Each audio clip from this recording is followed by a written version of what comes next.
Shalom friends, एक बार फिर से आप सभी का स्वागत है। आज मैं आपके लिए लेकर आई हूँ एक 1 ईयर बाइबल रीडिंग कैलेंडर। अगर आपका कोई बाइबल रीडिंग रूटीन नहीं है और आप कभी भी अपनी पूरी बाइबल कंप्लीट नहीं कर पाए हैं, तो ये वीडियो आपके लिए है। इसमें ओल्ड टेस्टमेंट और न्यू टेस्टमेंट के सभी चैप्टर्स को डे वाइज ऑर्गेनाइज किया गया है। डे 1 से लेकर डे 365 तक के सभी चैप्टर्स आपको यहाँ मिलेंगे। डे 365 पर आप अपनी पूरी बाइबल कंप्लीट कर पाएंगे, तो आप इसके द्वारा आशीषित हों। और अगर आपको ये वीडियो पसंद आती है तो आप अपने फैमिली और फ्रेंड्स से शेयर करें, और अगर आप चाहें तो आप सब्सक्राइब, लाइक और कमेंट भी करें और बेल आइकन को प्रेस करके नोटिफिकेशन ऑन करना ना भूलें। So praise the lord, shalom to everyone. Let's get started.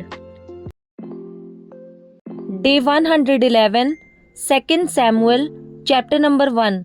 Dawood को शाऊल की मृत्यु का समाचार मिलना। शाऊल के मरने के बाद जब दाऊद अमालेकियों को मारकर लौटा और दाऊद को सिकलग में रहते हुए 2 दिन हो गए, तब तीसरे दिन ऐसा हुआ कि शाऊल की छावनी में से एक पुरुष कपड़े फाड़े, सिर पर धूल डाले हुए आया। जब वह दाऊद के पास पहुंचा तब भूमि पर गिरा और उसको दंडवत की। दाऊद ने उससे पूछा, तू कहाँ से आया है? उसने उसे कहा, मैं इजरायली छावनी में से बचकर आया हूँ। दाऊद ने उससे पूछा, वहाँ क्या बात हुई, मुझे बता।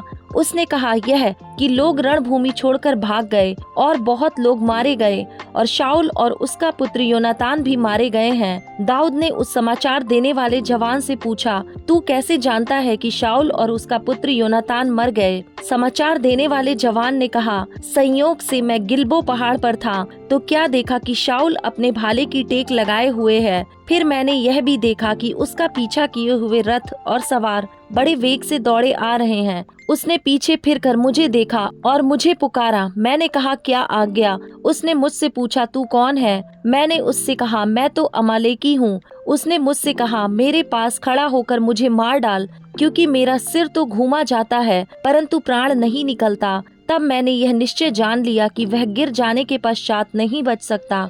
उसके पास खड़े होकर उसे मार डाला और मैं उसके सिर का मुकुट और उसके हाथ का कंगन लेकर यहाँ अपने प्रभु के पास आया हूँ। तब दाऊद ने अपने कपड़े पकड़कर फाड़े और जितने पुरुष उसके संग थे उन्होंने भी वैसा ही किया, और वे शाऊल और उसके पुत्र योनातान और यहोवा की प्रजा और इज़राइल के घराने के लिए छाती पीटने और रोने लगे और सांझ तक कुछ न खाया, इस कारण कि वे तलवार से मारे गए थे। फिर दाऊद ने उस समाचार देने वाले जवान से पूछा, तू कहाँ का है? उसने कहा, मैं तो परदेसी का बेटा अर्थात अमालेकी हूँ। दाऊद ने उससे कहा, तू यहोवा के अभिषिक्त को नष्ट करने के लिए हाथ बढ़ाने से क्यों नहीं डरा? तब दाऊद ने एक जवान को बुलाकर कहा, निकट जाकर उस पर प्रहार कर। तब उसने उसे ऐसा मारा कि वह मर गया। और दाऊद ने उससे कहा, तेरा खून तेरे ही सिर पर पड़े, क्योंकि तूने यह कहकर कि मैं ही ने यहोवा के अभिषिक्त को मार डाला, अपने मुंह से अपने ही विरुद्ध साक्षी दी है। शाऊल और योनातान के लिए दाऊद का विलाप गीत। तब दाऊद ने शाऊल और उसके पुत्र योनातान के विषय यह विलाप गीत बनाया और यहूदियों को यह धनुष नामक गीत सिखाने की आज्ञा दी। यह याशार नामक पुस्तक में लिखा हुआ है, हे इज़राइल, तेरा शिरोमणि तेरे ऊंचे स्थान पर मारा गया।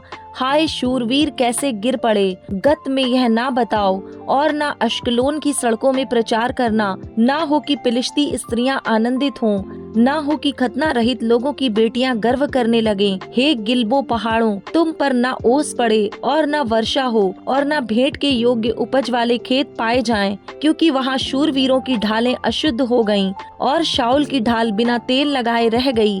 जूझे हुओं के लहू बहाने से और शूरवीरों की चर्बी खाने से योनातान का धनुष ना लौटता था और न शाऊल की तलवार छूची फिर आती थी। शाऊल और योनातान जीवन काल में तो प्रिय और मनभाव थे और अपनी मृत्यु के समय अलग ना हुए। वे उकाब से भी वेग से चलने वाले और सिंह से भी अधिक पराक्रमी थे।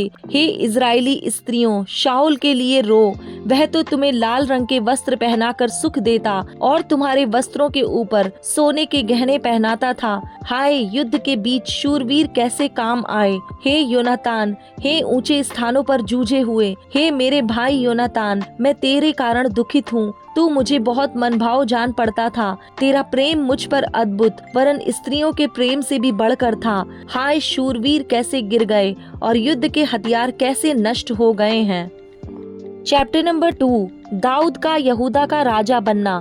इसके बाद दाऊद ने यहोवा से पूछा, क्या मैं यहूदा प्रदेश के किसी नगर में जाऊं? यहोवा ने उससे कहा, हाँ जा। दाऊद ने फिर पूछा, किस नगर में जाऊं? उसने कहा, हेब्रोन में। तब दाऊद यिज्रेली अहीनोअम और कर्मेली नाबाल की स्त्री अबीगैल नामक अपनी दोनों पत्नियों समेत वहां गया। दाऊद अपने साथियों को भी एक एक के घराने समेत वहां ले गया और वे हेब्रोन के गाँव में रहने लगे। तब यहूदी लोग गए और वहां दाऊद का अभिषेक किया कि वह यहूदा के घराने का राजा हो। जब दाऊद को यह समाचार मिला कि जिन्होंने शाऊल को मिट्टी दी वे गिलाद के याबेश नगर के लोग हैं, तब दाऊद ने दूतों से गिलाद के याबेश के लोगों के पास यह कहला भेजा, यहोवा की आशीष तुम पर हो, क्योंकि तुमने अपने प्रभु शाऊल पर यह कृपा करके उसको मिट्टी दी। इसलिए अब यहोवा तुम से कृपा और सच्चाई का बर्ताव करे, और मैं भी तुम्हारी इस भलाई का बदला तुमको दूंगा, क्योंकि तुमने यह काम किया है। अब हियाव बांधो और पुरुषार्थ करो, क्योंकि तुम्हारा प्रभु शाऊल मर गया है और यहूदा के घराने ने अपने ऊपर राजा होने को मेरा अभिषेक किया है। ईशबोशेत को इज़राइल का राजा बनाया जाना। परंतु नेर का पुत्र एबनेर, जो शाऊल का प्रधान सेनापति था, उसने शाऊल के पुत्र ईशबोशेत को संग ले पार जाकर महनैम में पहुंचाया और उसे गिलाद, अशूरियों के देश, यिज्रेल, एप्रैम, बिन्यामीन वरन समस्त इज़राइल प्रदेश पर राजा नियुक्त किया। शाऊल का पुत्र ईशबोशेत 40 वर्ष का था जब वह इज़राइल पर राज्य करने लगा और 2 वर्ष तक राज्य करता रहा। परंतु यहूदा का घराना दाऊद के पक्ष में रहा और दाऊद का हेब्रोन में यहूदा के घराने पर राज्य करने का समय 7.5 वर्ष था। यहूदा और इज़राइल के बीच युद्ध। नेर का पुत्र एबनेर और शाऊल के पुत्र ईशबोशेत के जन महनैम से गिबोन को आए। तब सरूयाह का पुत्र योआब और दाऊद के जन हेब्रोन से निकलकर उनसे गिबोल के पोखरे के पास मिले और दोनों दल उस पोखरे के एक एक ओर बैठ गए। तब एबनेर ने योआब से कहा, जवान लोग उठकर हमारे सामने खेलें। योआब ने कहा, वे उठें।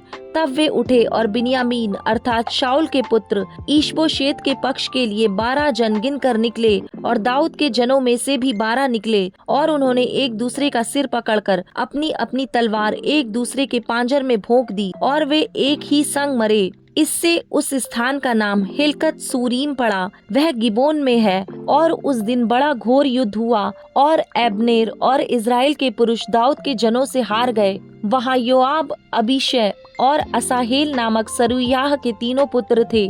असाहेल बनैले चिकारे के समान वेग से दौड़ने वाला था। तब असाहेल एबनेर का पीछा करने लगा और उसका पीछा करते हुए ना तो दाहिनी ओर मुड़ा ना बाईं ओर। एबनेर ने पीछे फिर के पूछा, क्या तू असाहेल है?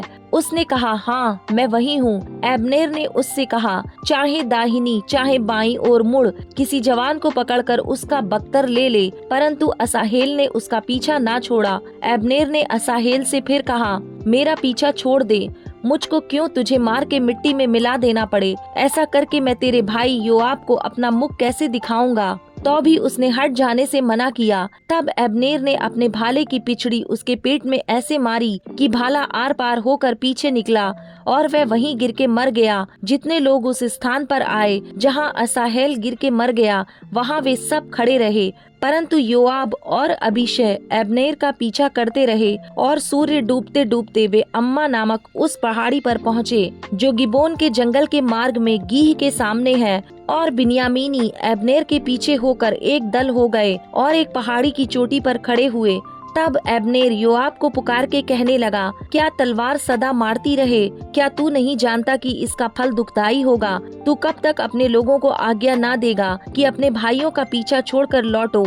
योआब ने कहा, परमेश्वर के जीवन की शपथ कि यदि तू ना बोला होता तो निसंदेह लोग सवेरे ही चले जाते और अपने अपने भाई का पीछा ना करते। तब योआब ने नरसिंगा फूंका और सब लोग ठहर गए और फिर इज़राइलियों का पीछा ना किया और फिर लड़ाई ना की। एबनेर अपने जनों समेत उसी दिन रातों रात अराबा से होकर गया और यरदन के पार हो समस्त बित्रोन देश में होकर महनैम में पहुंचा। योआब एबनेर का पीछा छोड़कर लौटा और जब उसने सब लोगों को इकट्ठा किया तब क्या देखा कि दाऊद के जनों में से 19 पुरुष और असाहेल भी नहीं है, परंतु दाऊद के जनों ने बिन्यामीनियों और अब्नेर के जनों को ऐसा मारा कि उनमें से 360 जन मर गए, और उन्होंने असाहेल को उठाकर उसके पिता के कब्रिस्तान में जो बैतलहम में था मिट्टी दी। तब योआब अपने जनों समेत रात भर चलकर पौ फटते फटते हेब्रोन में पहुंचा। Chapter number 3। शाऊल के घराने और दाऊद के घराने के मध्य बहुत दिन तक लड़ाई होती रही, परंतु दाऊद प्रबल होता गया और शाऊल का घराना निर्बल पड़ता गया। दाऊद के पुत्र। हेब्रोन में दाऊद के पुत्र उत्पन्न हुए। उसका जेठा बेटा अम्नोन था, जो यिज्रेली अहीनोअम से उत्पन्न हुआ था, और उसका दूसरा किलाब था, जिसकी माँ कर्मेली नाबाल की स्त्री अबीगैल थी। तीसरा अबशालोम, जो गशूर के राजा तलमै की बेटी माका से उत्पन्न हुआ था। चौथा अदोनियाह, जो हग्गीत से उत्पन्न हुआ था। पांचवा शप्त्याह, जिसकी माँ अबीतल थी। छठवां यित्राम, जो एगला नाम दाऊद की स्त्री से उत्पन्न हुआ। हेब्रोन में दाऊद से ये ही संतान उत्पन्न हुई। अब्नेर का दाऊद के पक्ष में आना। जब शाऊल और दाऊद दोनों के घराने के मध्य लड़ाई हो रही थी, तब अब्नेर शाऊल के घराने की सहायता में बल बढ़ाता गया। शाऊल की एक रखैल थी, जिसका नाम रिस्पा था। वह अय्या की बेटी थी। और ईशबोशेत ने अब्नेर से पूछा, तू मेरे पिता की रखैल के पास क्यों गया? ईशबोशेत की बातों के कारण अब्नेर अति क्रोधित होकर कहने लगा, क्या मैं यहूदा के कुत्ते का सिर हूँ? आज तक मैं तेरे पिता शाऊल के घराने और उसके भाइयों और मित्रों को प्रीति दिखाता आया हूँ, और तुझे दाऊद के हाथ में पड़ने नहीं दिया। फिर तू अब मुझ पर उस स्त्री के विषय में दोष लगाता है। यदि मैं दाऊद के साथ ईश्वर की शपथ के अनुसार बर्ताव ना करूं, तो परमेश्वर अब्नेर से वैसा ही वरन उससे भी अधिक करे, अर्थात मैं राज्य को शाऊल के घराने से छीनूंगा और दाऊद की राजगद्दी दान से लेकर बेरशेबा तक इजराइल और यहूदा के ऊपर स्थिर करूंगा। और वह अब्नेर को कोई उत्तर ना दे सका, इसलिए कि वह उससे डरता था।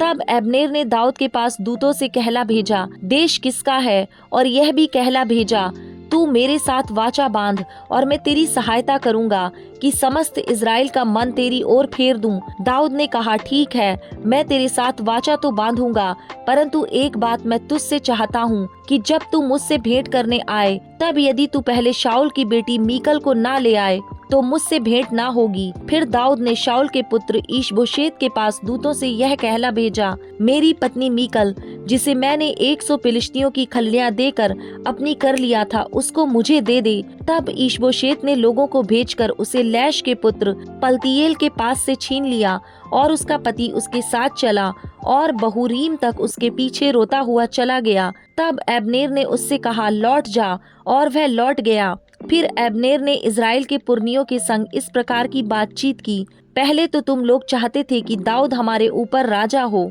अब वैसा ही करो, क्योंकि यहोवा ने दाऊद के विषय में यह कहा है, अपने दास दाऊद के द्वारा मैं अपनी प्रजा इज़राइल को फिलिस्तियों वरन उनके सब शत्रुओं के हाथ से छुड़ाऊंगा। अब्नेर ने बिन्यामीन से भी बातें की। तब अब्नेर हेब्रोन को चला गया कि इज़राइल और बिन्यामीन के समस्त घराने को जो कुछ अच्छा लगा वह दाऊद को सुनाए। तब अब्नेर 20 पुरुष संग लेकर हेब्रोन में आया, और दाऊद ने उसके और उसके संगी पुरुषों के लिए भोज किया। तब अब्नेर ने दाऊद से कहा, मैं उठकर जाऊंगा और अपने प्रभु राजा के पास सब इज़राइल को इकट्ठा करूंगा कि वे तेरे साथ वाचा बांधें और तू अपनी इच्छा के अनुसार राज्य कर सके। तब दाऊद ने अब्नेर को विदा किया और वह कुशल से चला गया। अब्नेर की हत्या। तब दाऊद के कई एक जन योआब समेत कहीं चढ़ाई करके बहुत सी लूट लिए हुए आ गए, परंतु अब्नेर दाऊद के पास हेब्रोन में ना था, क्योंकि उसने उसको विदा कर दिया था और वह कुशल से चला गया था। जब योआब और उसके साथ की समस्त सेना आई, तब लोगों ने योआब को बताया, नेर का पुत्र अब्नेर राजा के पास आया था और उसने उसको विदा कर दिया और वह कुशल से चला गया। तब योआब ने राजा के पास जाकर कहा, तूने यह क्या किया है? अब्नेर जो तेरे पास आया था, तो क्या कारण है कि तूने उसको जाने दिया और वह चला गया है? तू नेर के पुत्र अब्नेर को जानता होगा कि वह तुझे धोखा देने और तेरे आने जाने और सारे काम का भेद लेने आया था। योआब ने दाऊद के पास से निकलकर अब्नेर के पीछे दूत भेजे और वे उसको सीरा नामक कुंड से लौटा ले आए, परंतु दाऊद को इस बात का पता ना था। जब अब्नेर हेब्रोन को लौट आया, तब योआब उससे एकांत में बातें करने के लिए उसको फाटक के भीतर अलग ले गया और वहां अपने भाई असाहेल के खून के बदले में उसके पेट में ऐसा मारा कि वह मर गया। बाद में जब दाऊद ने यह सुना तो कहा, नेर के पुत्र अब्नेर के खून के विषय मैं अपनी प्रजा समेत यहोवा की दृष्टि में सदैव निर्दोष रहूंगा। वह योआब और उसके पिता के समस्त घराने को लगे और योआब के वंश में कोई न कोई प्रमेह का रोगी और कोढ़ी और बैसाखी का लगाने वाला और तलवार से खेत आने वाला और भूखों मरने वाला सदा होता रहे। योआब और उसके भाई अबीशै ने अब्नेर को इस कारण घात किया कि उसने उनके भाई असाहेल को गिबोन में लड़ाई के समय मार डाला था। अब्नेर का गाड़ा जाना। तब दाऊद ने योआब और अपने सब संगी लोगों से कहा, अपने वस्त्र फाड़ो और कमर में टाट बांधकर अब्नेर के आगे आगे चलो। और दाऊद राजा स्वयं अर्थी के पीछे पीछे चला। अब्नेर को हेब्रोन में मिट्टी दी गई और राजा अब्नेर की कब्र के पास फूट फूट कर रोया और सब लोग भी रोए। तब दाऊद ने अब्नेर के विषय यह विलाप गीत बनाया, क्या उचित था कि अब्नेर मूढ़ के समान मरे, ना तो तेरे हाथ बांधे गए और न तेरे पाँव में बेड़ियां डाली गईं। जैसे कुटिल मनुष्यों से मारा जाए वैसे ही तू मारा गया। तब सब लोग उसके विषय फिर रो उठे। तब सब लोग दिन रहते दाऊद को रोटी खिलाने आए, परंतु दाऊद ने शपथ खाकर कहा, यदि मैं सूर्य के अस्त होने से पहले रोटी या और कोई वस्तु खाऊं तो परमेश्वर मुझसे ऐसा ही वरन इससे भी अधिक करे। सब लोगों ने इस पर विचार किया और इससे प्रसन्न हुए। वैसे भी जो कुछ राजा करता था उससे सब लोग प्रसन्न होते थे। अतः उन सब लोगों ने वरन समस्त इज़राइल ने भी उस दिन जान लिया कि नेर के पुत्र अब्नेर का घात किया जाना राजा की ओर से नहीं था। तब राजा ने अपने कर्मचारियों से कहा, क्या तुम लोग नहीं जानते कि इज़राइल में आज के दिन एक प्रधान और प्रतापी मनुष्य मरा है, और यद्यपि मैं अभिषिक्त राजा हूँ तो भी आज निर्बल हूँ और वे सरूयाह के पुत्र मुझसे अधिक प्रचंड हैं, परंतु यहोवा बुराई करने वाले को उसकी बुराई के अनुसार ही बदला दे। Luke chapter number 18 verse number 1 to 17। अधर्मी न्यायाधीश और विधवा का दृष्टांत।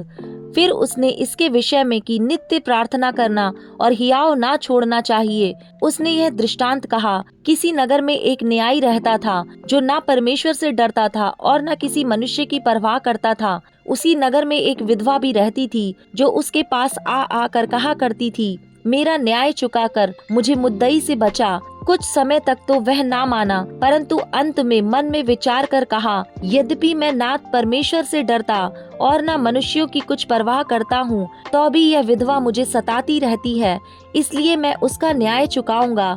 कहीं ऐसा ना हो कि घड़ी घड़ी आकर अंत को मेरी नाक में दम करे। प्रभु ने कहा, सुनो, यह अधर्मी न्यायी क्या कहता है। इसलिए क्या परमेश्वर अपने चुने हुओं का न्याय ना चुकाएगा, जो रात दिन उसकी दुहाई देते रहते हैं? क्या वह उनके विषय में देर करेगा?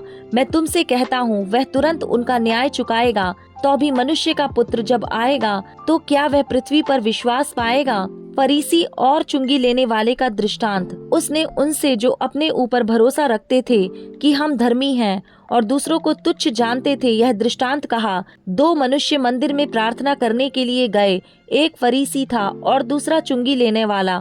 फरीसी खड़ा होकर अपने मन में यूं प्रार्थना करने लगा, हे परमेश्वर, मैं तेरा धन्यवाद करता हूँ कि मैं दूसरे मनुष्यों के समान अंधेर करने वाला, अन्यायी और व्यभिचारी नहीं, और न इस चुंगी लेने वाले के समान हूँ। मैं सप्ताह में 2 बार उपवास रखता हूँ।